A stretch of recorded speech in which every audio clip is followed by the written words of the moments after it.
ഈ വീഡിയോയിൽ ഞാൻ പറയാൻ ഉദ്ദേശിക്കുന്ന സാക്ഷാൽ മേജർ രവി എന്ന് പറഞ്ഞ ഒരു വലിയ തരികേട്. അവനെ കള്ളൻ എന്ന് തന്നെ ഞാൻ വിളിക്കും. ഈ ഒരു പ്രാവശ്യമല്ല, പല ആൾക്കാരും പറഞ്ഞിട്ടുണ്ട് ഇവൻ പറയുന്നത് മുഴുവനും കള്ളത്തിനും കപടതയും മാത്രമാണ്. പക്ഷെ മലയാളികളെ ഊളയാക്കാൻ ഇവൻ ഭയങ്കര മിടുക്കനാണ്. കാരണം പേരിന് മുമ്പിലൊരു പട്ടാളത്തിലെ മേജറായിട്ട് റിട്ടയർ ചെയ്തു. എന്തും വിളിച്ചു പറയും. പ്രിയദർശന്റെ അസോസിയേറ്റ് ആയിരുന്നു പട്ടാളത്തിൽ നിന്ന് റിട്ടയർ ചെയ്ത ശേഷം. അതിനുശേഷം മലയാള സിനിമയിൽ കഥയടിച്ച് മാറ്റി മോഷണം ഇവന് ശരിക്കും നേരെ ചൊവ്വ അറിയത്തില്ല. പല ആൾക്കാർ ഇവനെപ്പറ്റി അറിയാവുന്നവർ പറഞ്ഞിട്ടുണ്ട്. ഞാനിപ്പോൾ റെജി മാത്യുവിൻ്റെ ഇന്റർവ്യൂ എടുത്തിട്ടുണ്ട്. ഈ വീഡിയോ കഴിഞ്ഞിട്ട് ആ ഇന്റർവ്യൂ നിങ്ങൾക്ക് കാണാം. ഒരു കാര്യം പറയും, ഇവനാണ് ശിവരശനെ പിടിച്ചു എന്ന് പറയുന്നത്.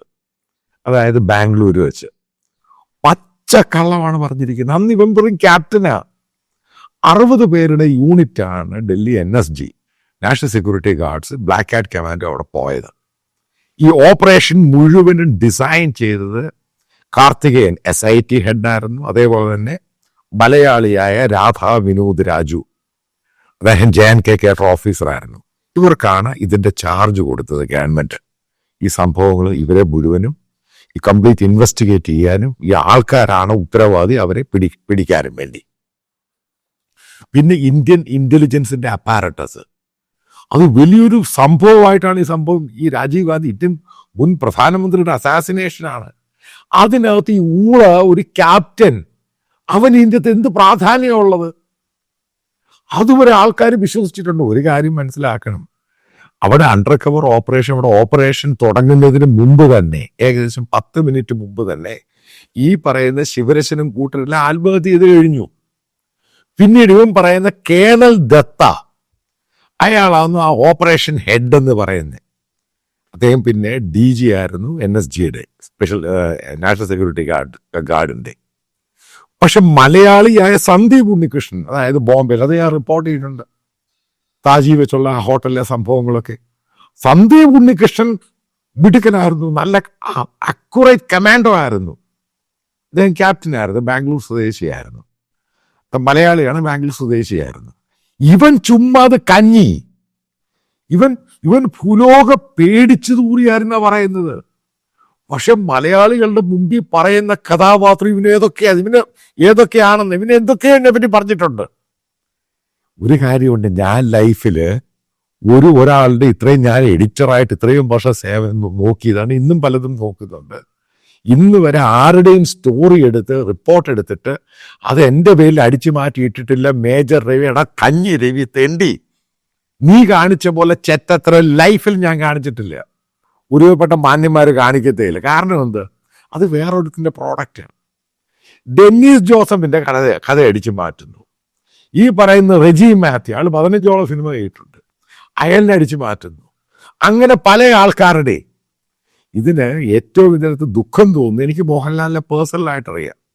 ഇതൊക്കെ അറിയുന്ന മോഹൻലാൽ വീണ്ടും ഇവനെ ഈ സംഭവങ്ങളുമായിട്ട് മുന്നോട്ട് പോകാൻ പോകുന്നു.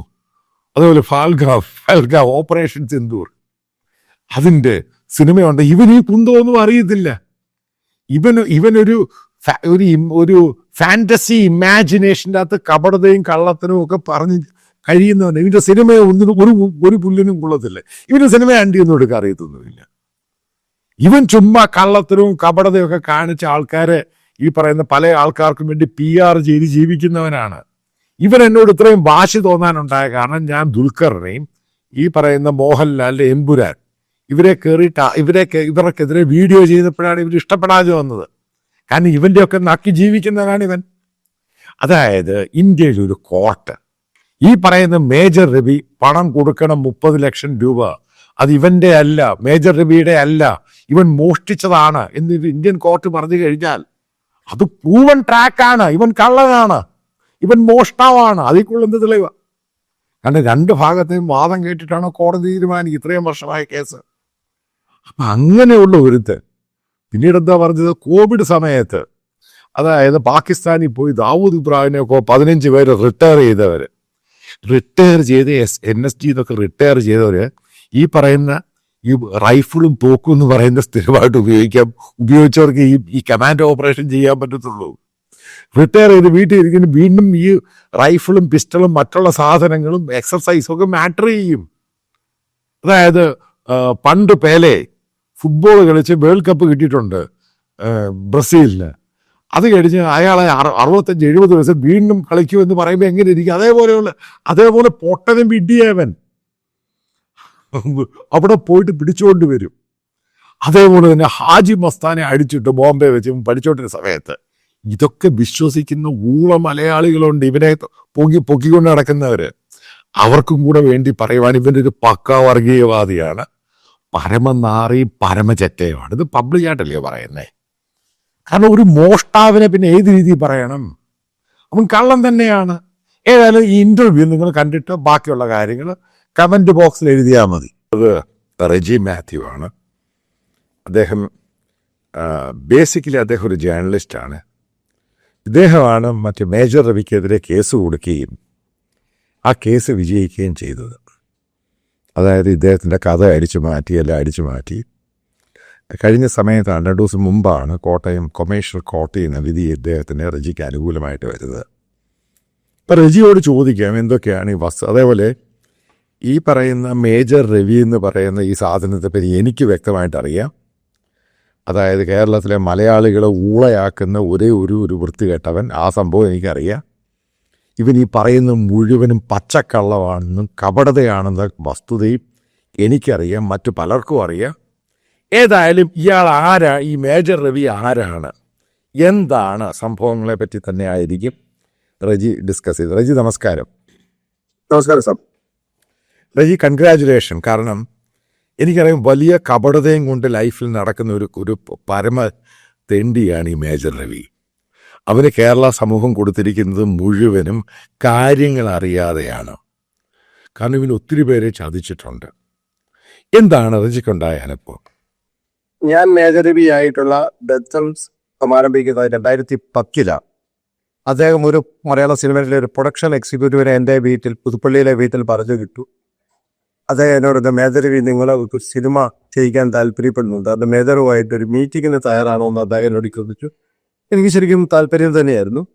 അങ്ങനെ ഉണ്ടന്നൂരിലെ അദ്ദേഹത്തിൻ്റെ ഫ്ലാറ്റിൽ, പിന്നീട് സുപ്രീം കോടതിയുടെ ഇടപെടലിലൂടെ തകർത്ത് കളഞ്ഞ ആ ഫ്ലാറ്റിൽ വെച്ച് മീറ്റിംഗ് നടത്തി. ആ മീറ്റിംഗ് നടത്തുമ്പോൾ അദ്ദേഹം വളരെ ഹാർട്ട് ടച്ചിങ് ആയിട്ട് എന്നോട് പറയുന്നു, അദ്ദേഹത്തിന് മലയാള സിനിമയിൽ ഒരു പേരുദോഷമുണ്ട്, അത് പട്ടാളക്കഥകൾ ചെയ്യാൻ മാത്രമേ അറിയാവൂ, ഇത് പേരുദോഷമുണ്ട്, നമുക്ക് മാറ്റണം. അപ്പം താക്ഷിക്ക് എഴുതിയതുപോലെ ഒരു സോഷ്യൽ സബ്ജക്റ്റ് എനിക്ക് എഴുതി തരണം എന്ന് പറഞ്ഞു. അപ്പോൾ ഞാൻ പറഞ്ഞു എൻ്റെ കയ്യിലൊരു സബ്ജക്റ്റ് ഉണ്ട്, ആ സബ്ജക്റ്റിൻ്റെ പേര് വിശുദ്ധ രാവണൻ എന്നാണ്. അപ്പോൾ ആ സബ്ജക്റ്റ് ഉണ്ടായ പശ്ചാത്തലമൊക്കെ അദ്ദേഹത്തെ പറഞ്ഞ് മനസ്സിലാക്കി. അദ്ദേഹം എന്നോട് പറഞ്ഞു, നന്നായിട്ടുണ്ട്, നമ്മൾ ഈ സിനിമ മോഹൻലാലിനെ വെച്ച് ചെയ്യും. സമ്മതിക്കുന്നു.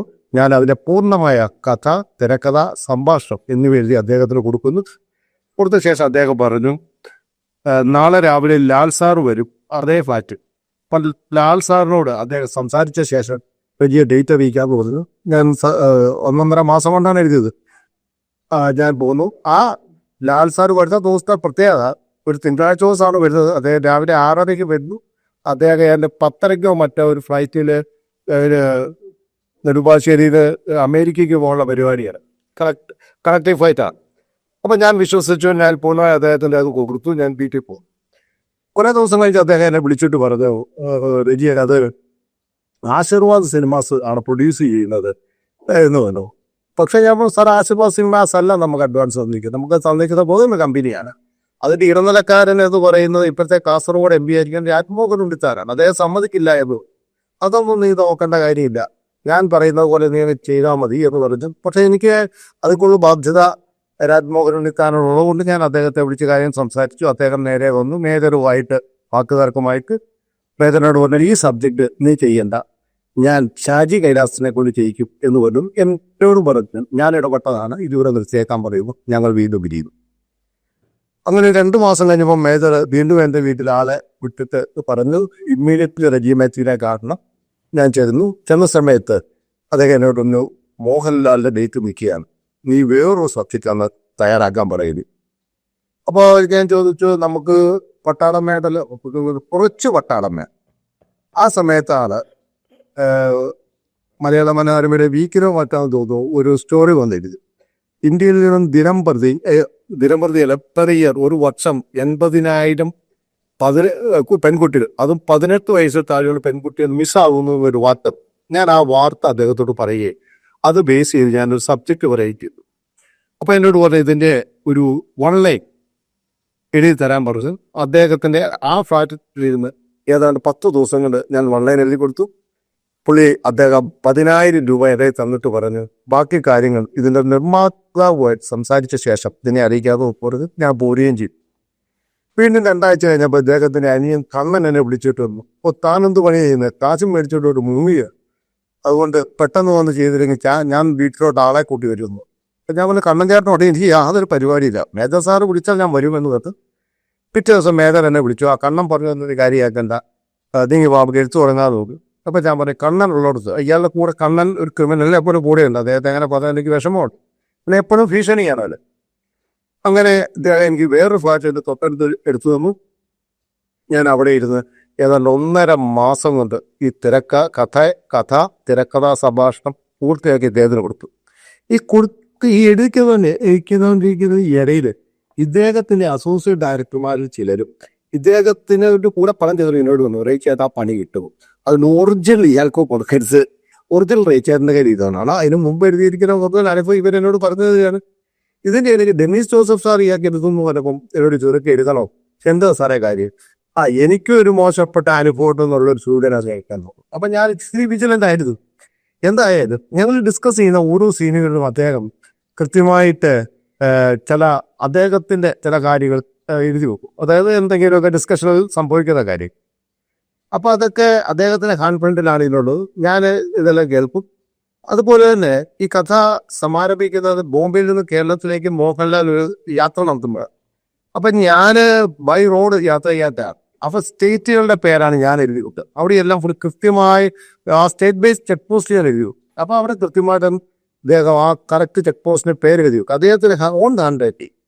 അങ്ങനെ എല്ലാം തീർന്നു കഴിഞ്ഞപ്പോൾ ഫുൾ തിരക്കഥ അദ്ദേഹം എഴുതി മേടിച്ചു. എല്ലാം മേടിച്ച് എന്നോട് പറഞ്ഞു നിനക്ക് ഞാൻ ഒരു ശകലം ബസ് ഫെയർ തരാം, ബസ് ഫെയർ മീൻസ് യാത്രാ ചെലവ് തരാം, ബാക്കി പ്രൊഡ്യൂസർ ഇപ്പം റെഡിയല്ല, ഞാൻ വിളിച്ചോളാം എന്ന് പറയും. എനിക്ക് അദ്ദേഹത്തെ ഒരു അവിശ്വാസം ഉണ്ടായിരുന്നില്ല. ഞാൻ വീട്ടിൽ പോകും.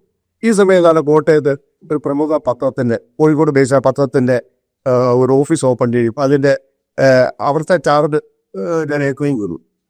അതുകൊണ്ട് ബന്ധപ്പെട്ട് ഒരു ദിവസം സാറ് വൈകിട്ട് 12 മണിക്ക് എന്നെ പണി ചെയ്തിട്ടാണ്. അന്ന് 12 മണിക്ക് പേജുകൾ വന്നില്ല. അപ്പോൾ ഞാൻ അന്വേഷിച്ചാൽ പറഞ്ഞു TP വധക്കേസ് സംഭവിച്ചു, എൻ്റെ ഡീറ്റെയിൽസ് വരാനുള്ളത് കൊണ്ടാണ് ലേറ്റ് ആകുന്നത്. അപ്പോൾ ബോറടിച്ച പോലെ ഞാൻ വെറുതെ പോയി പഴയ മാഗസിൻ അടക്കമായിരുന്നു. അവൻ എൻ്റെ സിനിമാവാസികൾ, ഒന്ന് ചിത്രഭൂമിയാണ് ഞാൻ ഓർക്കുന്നു, വേറെ ഏതോ ഒരു മാഗസിൻ. ചിത്രഭൂമി എടുത്തു നോക്കുമ്പോൾ അതിന്റെ കവർ പേജിൽ മാട്ട്മാടിയായി മോഹൻലാൽ അഭിനയിക്കുന്നു, കർമ്മയോദ്ധയുടെ ചിത്രീകരണം പുരോഗമിക്കുന്നു എന്നാണ് ഞാൻ കാണുന്നത്. ഞാൻ നോക്കിയപ്പോൾ ഞാൻ പറഞ്ഞിരിക്കുന്ന സ്കെച്ചിലാണ് മോഹൻലാലിന്റെ ഫേസ്, മീശ, അദ്ദേഹത്തിന്റെ കോസ്റ്റ്യൂം ബോർഡ്.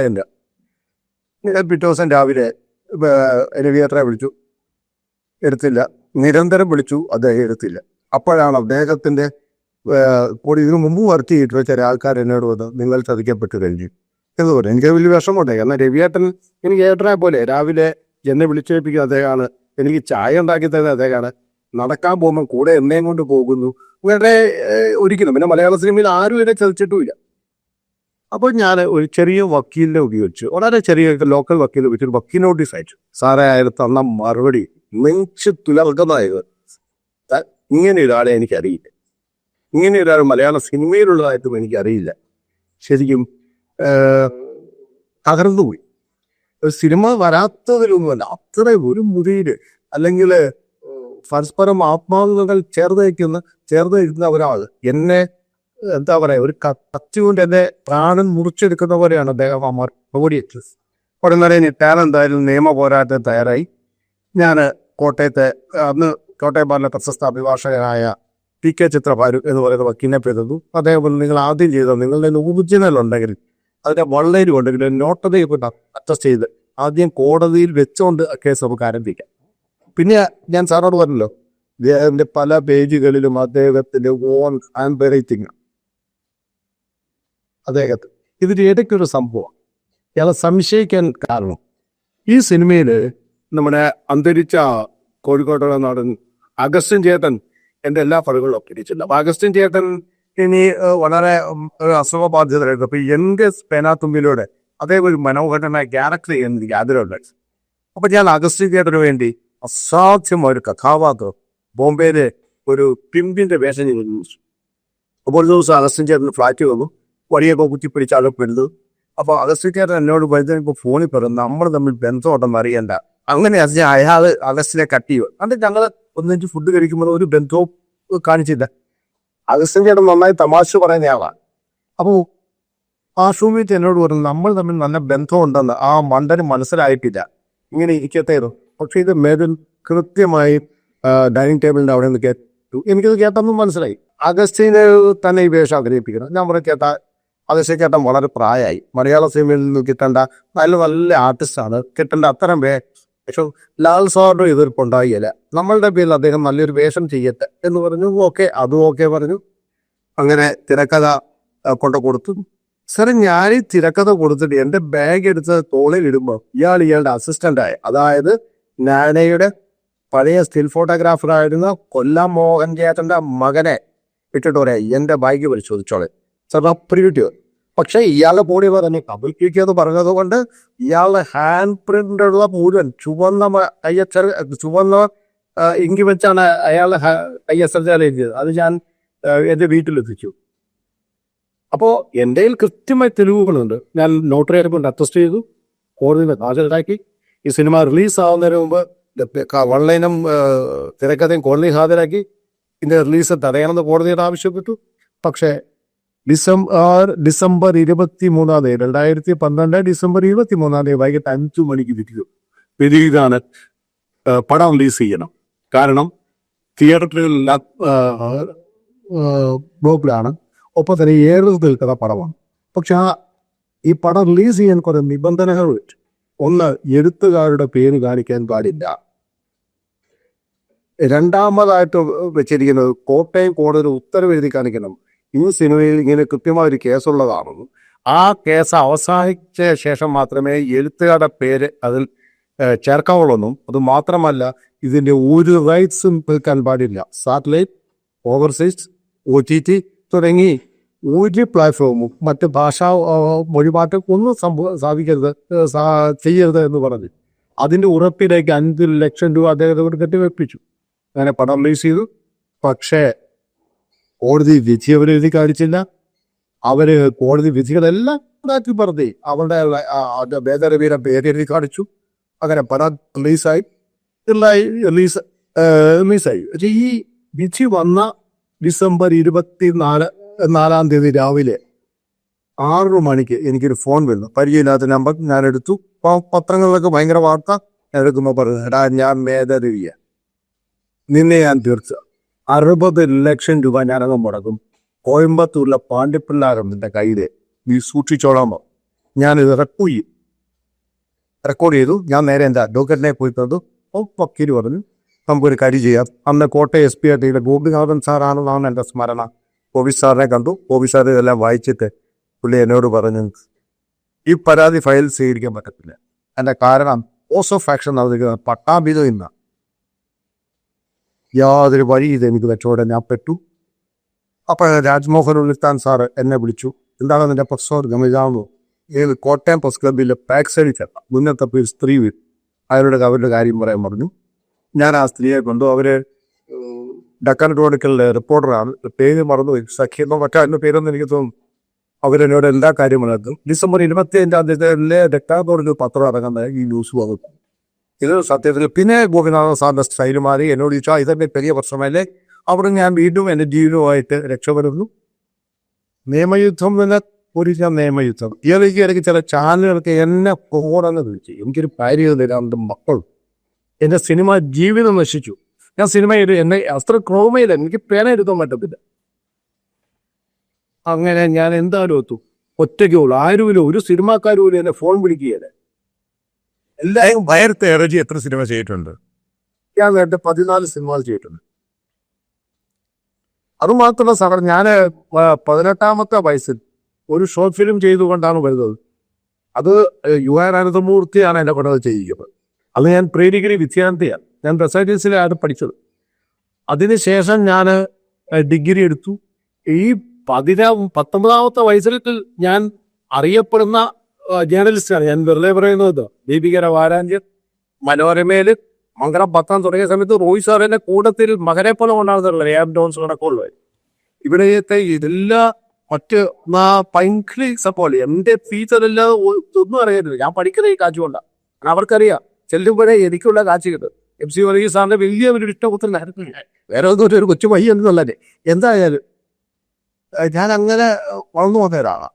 പക്ഷെ എൻ്റെ ജീവിതം, അതായത് എൻ്റെ നാട്ടിൽ പുതുപ്പള്ളിയിൽ നിന്ന് പുറത്തിറങ്ങാൻ എനിക്ക് ധൈര്യം, മനുഷ്യൻ്റെ മുഖത്തു നോക്കത്തന്നെ. ഈ സമയത്താണ് ഉമ്മൻചാണ്ടി സാർ എന്നെ വിളിച്ചേച്ച് പറഞ്ഞത്, നീ ടെൻഷൻ അടിക്കൊന്നും വേണ്ട, സത്യം നിന്റെ കൂടെയാണ്, ഈ ഒരു കാര്യം എൻ്റെ നോമിനിയായി കേരള മുഖ്യമന്ത്രിയുടെ നോമിനിയായി മന്ത്രിസഭ ഭൂമി ജിയോ ഇറക്കിയിട്ടാണ് എന്നെ അദ്ദേഹം ബോർഡ് മെമ്പറാക്കുക. പക്ഷെ അതൊന്നും എന്നെ രക്ഷിച്ചില്ല. ആ ബോർഡിന്റെ ചെയർമാനായിട്ട് ശ്രീ രാജ്ഭവറുണ്ടിത്താനായിരുന്നു. അദ്ദേഹം കുറെ നാൾ എൻ്റെ കൂടെ ഒരു എത്ര പോലെ കൂടെ ഉണ്ടായിരുന്നു. എല്ലാം കഴിയുമ്പോൾ ഇയാൾ ഭയങ്കര ദ്രോഹമാണ്. എന്നും ഇയാൾ ചാനൽ കിട്ടും എന്നെ വിളിക്കുന്ന ഫ്രോഡെന്നാണ്. ഞാനിതെല്ലാം കേട്ടിരിക്കും. ചില ആൾക്കാരൊക്കെ വിളിച്ച് എന്നെ കൂടെ നേരിട്ട് ഭീഷണിപ്പെടുത്തും. പക്ഷേ ഭാര്യയും 2 മക്കളുകളുടെ ചാട്ടല്ലേ, വേറെ ജോലികളൊന്നും എനിക്ക് കൃത്യമായിട്ട് അറിയാനും മേലാത്ത ആളാണ്. എനിക്കും ഇല്ല. ഭാര്യയ്ക്ക് ഒരു പ്രസിദ്ധീകരണ സ്ഥാപനത്തിലെ എഡിറ്ററിയൽ സ്റ്റാഫ്, ആ വരുമാനം കൊണ്ടൊക്കെയാണ് ഞാൻ അങ്ങനെ ജീവിക്കുന്നത്. അങ്ങനെ PK ചിത്ര ഭാര്യ മരിക്കുന്നു. പിന്നെ കേസ് പ്രതിസന്ധിയിലാകും. ഈ സമയത്താണ് ജോജോ തോമസ് അത് വക്കീല് അഡ്വക്കേറ്റ് ചിത്രഭാര്യ മരിക്കുന്നതിന് 2 ദിവസം മുമ്പ് അതേ എന്നെ വിളിച്ചു വരുത്തിയിട്ട് പറഞ്ഞു, എനിക്ക് ഈ കേസ് മുന്നോട്ട് വാദിക്കാൻ പറ്റില്ല, പക്ഷെ നിന്റെ കേസ് ജയിക്കുന്നതാണ്, പക്ഷെ നല്ല വക്കീൽ വാദിക്കാം. അങ്ങനെയാണ് സഭകളിലൊക്കെ കേസ് വാദിക്കുന്ന വളരെ പ്രശസ്ത ജോജോ തോമസ് ഈ കേസ് ഏറ്റെടുക്കുകയും വളരെ ഭംഗിയായിട്ട് ഈ കേസ് വാദിക്കുകയും ചെയ്തു. അവിടെയാണ് ദൈവത്തിന്റെ കയ്യൊക്കെ വീണ്ടും ഇതിലേക്ക് വരുന്നത്. ഞാൻ സാറിനോട് പറഞ്ഞല്ലോ, കോടതിയുടെ മുമ്പിൽ വ്യക്തമായിരിക്കുന്ന തിരക്കഥയും വളരെ എന്റേതും മാത്രമാണ്. അപ്പൊ കോടതി ഇദ്ദേഹത്തെ നിങ്ങൾക്കില്ലേ തന്നു. അപ്പൊ അവര് 3.5 പേജിലുള്ള ബഹുമാനപ്പെട്ട കോടതി സമർപ്പിച്ചാണ് ഒരു DTP എടുത്ത 3.5 പേജ് കൊടുത്ത കോടതി സമർപ്പിച്ചു. 3.5 പേജ് ഒരു സിനിമയിലെയാണ്. അതിലെ മെയിൻ കഥാപാത്രം ആദ്യം എഴുതുകയോ. ഈ സിനിമ ഉടനീള സിനിമയിൽ ഒരു ഇടത്ത് പോലും മുഖം കാണിക്കാത്ത അത് സ്ഥിതിയുടെ ക്യാരക്ടർ. വേറെ കാര്യം ചെയ്യട്ടെ, ഇതൊക്കെ മോഹൻലാലിന് അറിയായിരുന്നു ഈ സംഭവം? പുള്ളിത്താൻ സാർ മോഹൻലാൽ സാറോട് സംസാരിച്ചിട്ടുണ്ട്. അപ്പൊ അദ്ദേഹം പറഞ്ഞത് എനിക്കിതൊന്നും അറിയില്ല, ഇങ്ങനെ ഒരു ആളിന്റെ പിന്നിലുള്ള ആറ്റുപോലും അറിയാൻ പാടില്ല അദ്ദേഹം പറഞ്ഞത്. രവിയുടെ കഥയാന്നാണ് രവി എന്നോട് പറഞ്ഞത് എന്നാണ് അദ്ദേഹം പറഞ്ഞത്. അല്ലല്ലോ, മോഹൻലാൽ എന്ന് പറഞ്ഞാൽ വളരെ എക്സ്പീരിയൻസ്ഡ് ആയിട്ടുള്ള ഒരു സിനിമ ആക്ടർക്ക് ഈ ഒരു സംഭവം അറിയാമെങ്കിൽ പുള്ളി ഇത് ഇഗ്നോർ ചെയ്ത് അയാൾ കാണിച്ച ഏറ്റവും വലിയ തെറ്റല്ലേ? ഞാൻ ലാൽ സാറോട് ഫോണിൽ സംസാരിച്ചിട്ടുണ്ട്. മേജർ രവിയുടെ പാലക്കാട് സത്യനന്ദിക്കാട് സാറിന്റെ ഒരു സിനിമയുടെ സെറ്റിൽ ലാൽ സാർ അഭിനയിക്കുമ്പോൾ മേജർ രവി ഒരു ഞായറാഴ്ച 2010 എന്നെ വിളിച്ചിട്ട് വന്നു, 4 മണിക്ക് റെഡിയായിട്ട് നിൽക്കണം, ലാൽ സാറിന് എന്നോട് സംസാരിക്കാം. ഞാൻ പറഞ്ഞു ഓക്കെ. ഞാൻ സംസാരിക്കുന്ന ആദ്യത്തെ സബ്ജക്റ്റാണ് വിശുദ്ധരാമനാണ്. ലാൽ സാറ് എന്നോട് സംസാരിക്കുന്നു. എന്നോട് ചോദിച്ചു, ആ സിനിമയിലെ പുലിയെ ഒന്ന് ഒഴിവാക്കാൻ പറ്റുമോ? അപ്പം ഞാൻ പറയില്ല സാർ, അത് വേണം, അതാണ് അതിൻ്റെ ലൈഫ് എന്ന് പറഞ്ഞു. അപ്പോൾ എന്നോട് ഓക്കെ നമ്മൾ ചെയ്യുന്നു, ഇത്ര മാത്രമേ ഞാൻ അയാളാകെ അദ്ദേഹം സംശയത്തോട് ചോദിച്ചത് ആ പുലിയാണ്. പിന്നീട് ആ പുലിപുരവും അത് എൻ്റെ കഥയായിട്ട് ബന്ധമൊന്നുമില്ല. ഓക്കെ, വേറെ കാര്യം ചോദിക്കട്ടെ. ഈ മേജർ രവിയുടെ അയാൾ ഇതേപോലെ ഈ ഡെന്നിസ് ജോസഫിനെ പറ്റിച്ചു എന്ന് പറയുന്നു, മറ്റു പലരെയും പറ്റിയത് ഇയാളുടെ സ്ഥിരം പരിപാടിയാണോ സിനിമാ ഫീൽഡിൽ? എൻ്റെ അറിവ് വെച്ച് എൻ്റെ തെളിവുകളൊന്നുമില്ല. ഈ PhD വന്ന ശേഷം അയാളുടെ കൂടെ, അതായത് കീർത്തിചക്രയ്ക്ക് ശേഷം എഴുതിയിട്ടുള്ള പല റൈറ്റേഴ്സും എന്നെ വിളിച്ചിട്ട് പറഞ്ഞു, ചേട്ടനെ പോലെ തൻ്റെ ഇടം ഞങ്ങൾക്ക് ആർക്കുമില്ല, ഞങ്ങളുടെ എഴുത്തുകളാണ് അത് ഉപയോഗിക്കുന്നത്. ഇനിയും നിരാകരിക്കുന്നവരെ ബെന്നി P. നായരും പോലും എന്നെ വിളിച്ചിട്ട് പറഞ്ഞു, രജിയത്താലും പെട്ട് കിടക്കുക കാണില്ല. ഞാൻ ചോദിച്ചു, നിങ്ങൾ കേസ് പോകും? ഈ ആദ്യം വിളിച്ച ആൾക്ക് വിക്കറ്റ് 47 എന്ന് പറഞ്ഞാൽ അദ്ദേഹത്തിന് പടമുള്ളൂ. അദ്ദേഹം എന്നെ വിളിച്ചു, റേറ്റ് എന്നെ രക്ഷിക്കാമെന്ന് വെച്ചു. ഞാൻ ആദ്യത്തെ കോടതി വിധി എടുത്ത് കൊടുത്തിട്ട് ഇതുകൊണ്ട് മേധന കാണിക്കുന്നു, നിനക്ക് ബാച്ച് കിട്ടുമെന്ന് അയാൾ എന്നെ വിളിച്ചു. അതൊക്കെ ഇപ്പൊ നിരാകരിച്ചാൽ ഞാൻ നിസ്സഹായനാണ്. 3 ലക്ഷം രൂപ കൊടുത്താണ് അദ്ദേഹം എന്നോട് പറഞ്ഞത്. ഇവന്റെ സ്ഥിരം പരിപാടിയാണിത് ആണെന്നാണ് എൻ്റെ അറിവ്. അല്ലെങ്കിൽ സാർ അയാളുടെ കൂടെ ഉള്ളവർ പറഞ്ഞുകൊണ്ടാവും എൻ്റെ ഒറിജിനൽ ഹാൻഡ് അയാളുടെ കൈയക്ഷരത്തിലൂടെ ഹാൻഡ് ഞാൻ അവിടുന്ന് മാറ്റേണ്ടി വന്നത്. എന്നും രാത്രി ഞാൻ എൻ്റെ അസിസ്റ്റന്റിനെ കൊണ്ട് അവിടുന്ന് ഞാൻ ബൈക്ക് കാറിൽ എൻ്റെ വീട്ടിൽ എത്തിച്ചോണ്ടായിരുന്നു. അത് കോടതി സമ്മതിച്ചു എന്റെ ഹാൻഡ് റൈറ്റ് ചെയ്യാം. ഇനി അദ്ദേഹം കോടതിയോട് പറഞ്ഞ സാറിനറിയാമോ എന്താണെന്ന്? അതായത് അദ്ദേഹം ഷൂട്ട് ചെയ്യും, സീനെടുത്ത് വായുവിൽ പറപ്പിക്കും. അപ്പൊ ഞാനൊരു ഒരു കള്ളനെ പോലെ ലൊക്കേഷനിൽ ഇവിടെ ഉണ്ടായിരുന്നു. ഡെയിലി ഇത് പെറുക്കി കൂട്ടിയിട്ട് ഉണ്ടാക്കിയ തിരക്കഥയാണ് ഞാൻ കോടതി വെച്ചത്. കോടതി തിരിച്ചു വെച്ചു. അതിനെങ്ങനെ താങ്കളുടെ ഹാൻഡ് റൈറ്റിംഗ് ഉണ്ടാകുന്നു?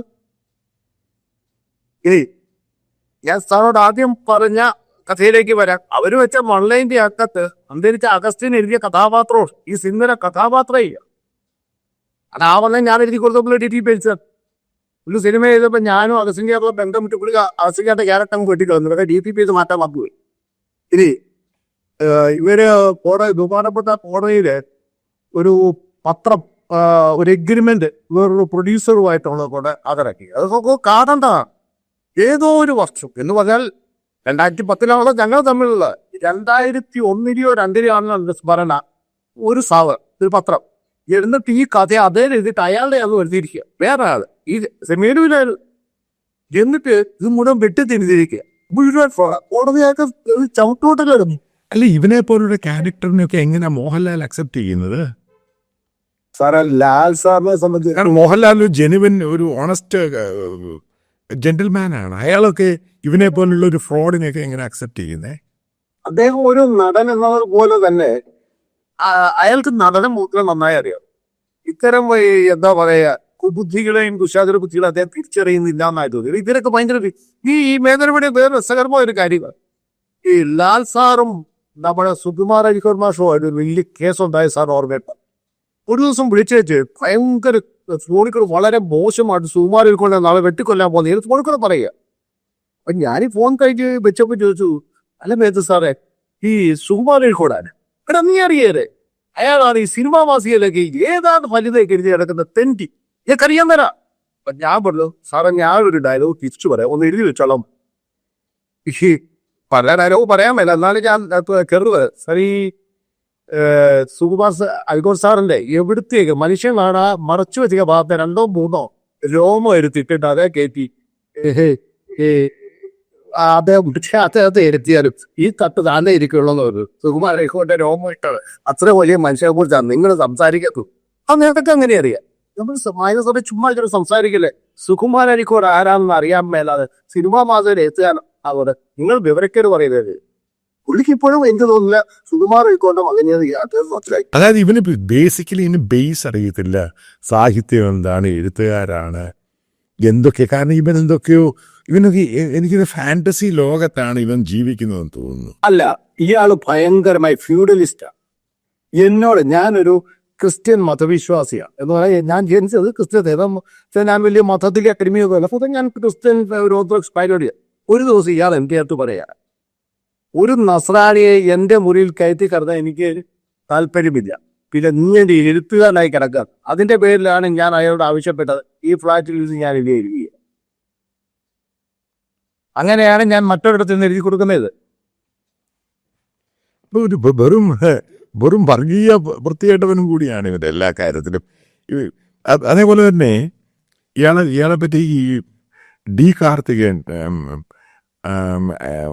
രാജീവ് ഗാന്ധി അസാസിനേഷൻ, അതുമായി ബന്ധപ്പെട്ട് രാധാ വിനോദ് രാജു, മലയാളിയാണെന്ന്, ജാൻ കെ ഓഫീസറായിരുന്നു, പുള്ളിയാണ് NIA. അവരെന്നോട് പറഞ്ഞിട്ടുണ്ട് ഇവൻ ഭയങ്കര പേടിച്ചൂറിയെന്ന് പറഞ്ഞിട്ടുണ്ട്. ഇവൻ ഈ പറയുന്ന അവൻ്റെ സിനിമ മിഷൻ 90 ഡേയ്സ് മുഴുവനും കള്ളത്തരമാണ്. അതിനകത്ത് ഇവന് ഭയന്നിട്ടായിരുന്നത്.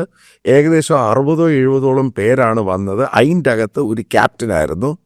അല്ലാതെ അന്ന് ആ കമാൻഡ് അതിനെപ്പോലും ആ കോറിന്, അതായത് ആ ഓപ്പറേഷൻ്റെ ഹെഡ് കേണൽ ദത്തയായിരുന്നു. പക്ഷേ കേരളത്തിൽ പറഞ്ഞുണ്ടാക്കിയ സാധനം ഇവനാണിത് ചെയ്തതെന്ന്. അതോട് ബന്ധപ്പെട്ട ഒരു ചെറിയ സ്റ്റോറി ഞാൻ സാറോട് പറയും. ഞാൻ അദ്ദേഹത്തിന്റെ ഫ്ലാറ്റിൽ ഇരുന്ന സമയം, അപ്പൊ ഞാൻ ഈ ഷർട്ട് ഇടാതെ ഇന്ന് ഇരുന്നയാളാ. ഒരു ദിവസം എൻ്റെ അടുത്ത് വന്ന് പറഞ്ഞു, ഷർട്ട് ഇട്ടോണ്ടിരിക്കണം, അദ്ദേഹത്തിന്റെ സീനിയർ ഉദ്യോഗസ്ഥൻ വരുന്നത്. നിങ്ങളെ കാണാനല്ല വരുന്നത്, ഞാനെന്തിനാ ഈ ഷർട്ട് നോക്കണ്ടേ, അല്ല ഈ ഷർട്ട് ഇട്ടോണ്ടിരിക്കാതെ തോന്നുന്നു. അപ്പൊ അദ്ദേഹത്തെ ഫോൺ വന്നു, ഇയാൾ എടുക്കുന്ന അവിടെ നിന്ന് സല്യൂട്ട് അടിക്കും. അപ്പൊ എനിക്ക് ചിരി തോന്നി, ഒരു മനുഷ്യൻ, ഒരു പട്ടാളക്കാരൻ എല്ലാവിധ സാധ്യതകളോട് കൂടിയാണ്. അപ്പൊ എനിക്ക് ചിരി പോയി. ശകലം കഴിഞ്ഞ് നോക്കുന്നത് ഇയാൾ താഴേക്ക് ഓടുന്നു. പിന്നെ ഒരു പെട്ടിയായിട്ട് ഇയാൾ അദ്ദേഹം മുന്നോട്ട് വരുന്നു, ഒരു ഗൗരി പോലെ. വളരെ മാന്യനാണ്, പക്ഷെ വളരെ ഇന്റലക്ച്വൽ ആണെന്ന് കണ്ടാൽ അറിയാം, പൾപ്പുള്ളതെന്നറിയാം. പക്ഷെ വലിയ ശരീരഘടനയൊന്നും ഇല്ലാത്തൊരു മനുഷ്യൻ കയറി വരുന്നു. അവസാനം എന്നെ പരിചയപ്പെടുത്തും. ഞാനും അദ്ദേഹം മുഖാമുഖം ഇരിക്കുന്നു. അദ്ദേഹം ചായ ഇടാനായിട്ട് കിച്ചണിലേക്ക് പോയി. അപ്പൊ ഞങ്ങൾ എന്നോട് ഈ PSന് വേണ്ടി നമ്മൾ കർമ്മയോധന മിലിറ്ററി ബാക്ക്ഗ്രൗണ്ട് അങ്ങനെ പറഞ്ഞു പറഞ്ഞപ്പോൾ ഞാൻ ചോദിച്ചു, സാർ ഈ കീർത്തിയേക്കരയിൽ രവി സാർ അതുപോലെയൊക്കെ ചെയ്തതാണോ? പിന്നെ പുള്ളി എന്നോട് ചോദ്യം നിങ്ങൾ സിനിമ കണ്ടാണോ? ഞാൻ പറഞ്ഞത് അതിൽ ബാബുരാജിന്റെ ഒരു ക്യാരക്ടർ ഉണ്ട്. ഞാൻ പറഞ്ഞു ആ ഏതാണ്ട് അത്രയൊക്കെ വരും. അദ്ദേഹം എന്നോട് നേരിട്ട് വേദാനുമല്ല. പല ആൾക്കാർ NSGയിൽ, കാരണം NSGയുടെ നേരത്തെ ഒരു കമാൻഡോയുടെ ഡ്രൈവറായിരുന്നു ഡൽഹിയിൽ. അപ്പോൾ അവിടെയുള്ള പല ആൾക്കാരെ പറ്റി ഞാൻ ഇതിനെപ്പറ്റി ചോദിച്ചിട്ടുണ്ട്. ഇവൻ അടിച്ചുവിടുന്ന മുഴുവനും പച്ചക്കള്ളോ. ദാവൂദ് ഇബ്രാഹിമിനെയും മാറ്റിയിട്ടുണ്ട്. അതേപോലെ തന്നെ ബോംബെ പോയിട്ട് മലയാളികളെ മുഴുവനും പൊട്ടന്മാരാക്കി. അവിടെ അതേപോലെ തന്നെ കോവിഡ് സമയത്ത് പാകിസ്ഥാനിൽ പോയിട്ട് ദാവൂദ് ഇബ്രാഹിമിനെ ഇത്ര ഒരു ബിഡി, അതായത് പച്ചക്കള്ളവാ പറയുന്നത് മുഴുവനും. അതായത് ലൈഫ് സിനിമയും മാത്രമല്ല, ഇവൻ പറയുന്നത് മുഴുവനും കള്ളമാണ്. ഏതായാലും ഒരു കാര്യം ഉറപ്പാണ്, റജിക്ക് നീതി കിട്ടിയിരിക്കുന്നു. എല്ലാവിധ ആശംസകളും നേർന്ന് ഇതേപോലെയുള്ള പല സംഭവങ്ങളും ഉണ്ടാകട്ടെ. കാരണം സത്യമായിട്ട് തെളിയട്ടെ. Thank you very much. Sir, അതിന് മുമ്പ് താങ്കളെന്നെ വിളിച്ചതിന് വലിയ നന്ദിയുണ്ട്. താങ്കളെ പോലെ ഒരു സീനിയർ ജേർണലിസ്റ്റ്. ഞാൻ താങ്കളോട് പറഞ്ഞല്ലോ, എനിക്ക് 60 ലക്ഷം രൂപയുടെ കൊട്ടേഷൻ പറഞ്ഞ സമയത്ത് എൻ്റെ പ്രാണൻ എനിക്ക് തിരിച്ചു വന്നത് ബഹുമാനരായ കേരളത്തിലെ ഈ ആംഗലേയ ഭാഷയിൽ നമ്മുടെ ഇന്ത്യയിലെ പ്രത്യേക മാധ്യമക്കാർ എന്ന് പറയുന്ന സാറും എൻ്റെ ഈ വിധിയിൽ എന്നെ വിളിച്ചതിലും എൻ്റെ എനിക്ക് പറയാനുള്ളത് കേട്ടതിലും വളരെ നന്ദി. Thank you.